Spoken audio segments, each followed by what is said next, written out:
बच्चों, कैसे हैं आप? उम्मीद करती हूँ आप बढ़िया और एकदम मज़े में होंगे। बच्चों, आज हम एक पाठ पढ़ेंगे जिसका नाम है नकलची मत बनो पुष्प।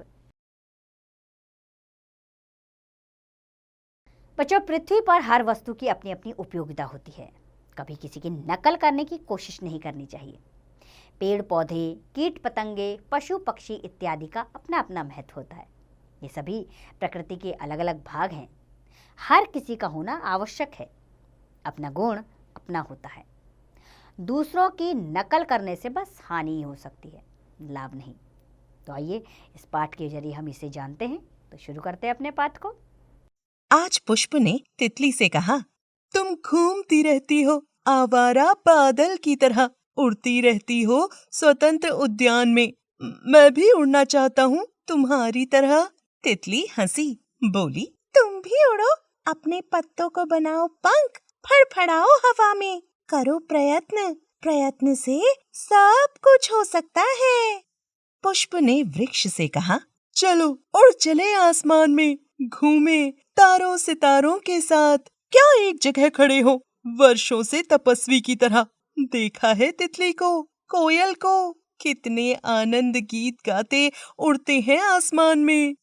वृक्ष हंसा, बोला कुछ नहीं। वह जानता था उसकी जड़ भूमि में है, वह उड़ नहीं सकता। वह तो प्रतिदिन पृथ्वी से शक्ति पाकर ऊपर उठ रहा है, आकाश की ओर देख रहा है। ऊपर उड़ने वालों को भी आना तो पड़ता है नीचे ही।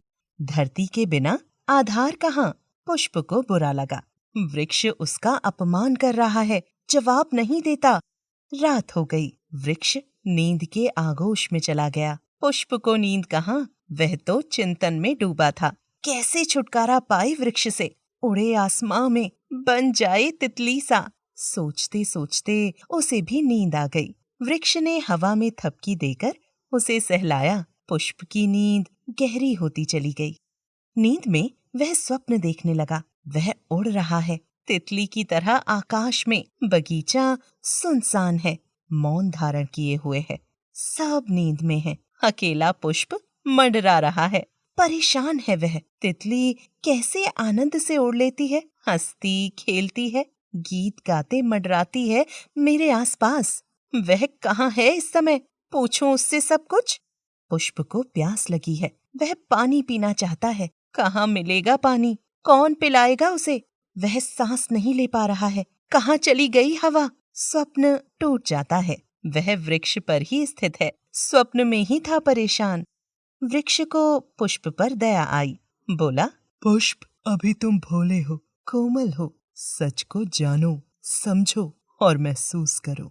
तुम में है मिट्टी की सुगंध। तितली भंवरों में कहाँ है यह सुगंध? तितली भंवरे तुम्हारी सुगंध पाकर मदमस्त से आते हैं तुम्हारे पास। तुम्हारी सुगंध हवा के साथ फैल रही है संसार में।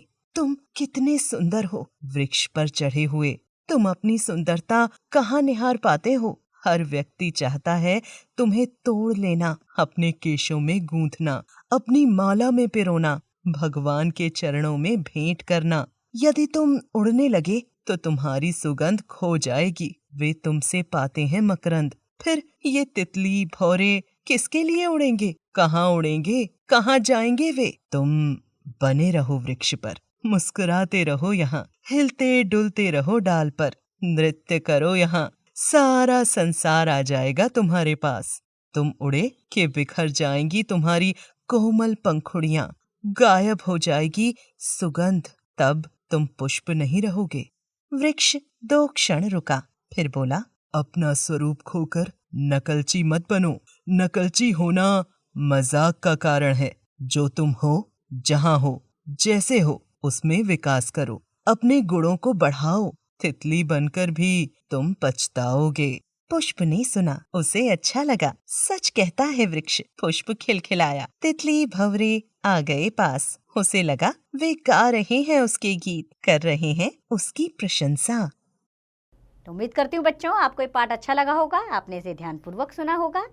आप जान गए होंगे कि हमारे सब के अंदर कुछ न कुछ गुण होते हैं, बस हमें इन्हें पहचानने की ज़रूरत है। और किसी की नकल नहीं करनी चाहिए। हमेशा जैसे हैं हम वैसे बने रहने चाहिए। बस हमारे अंदर शिष्टतापूर्ण व्यवहार होना चाहिए। हम दूसरे की नकल करते रहेंगे तो केवल हंसी का पात्र बन जाएंगे। केवल अपने पर विश्वास रखिए और अपनी मंजिल को पाइए। अब इस पाठ का अभ्यास कार्य आप स्वयं कीजिए।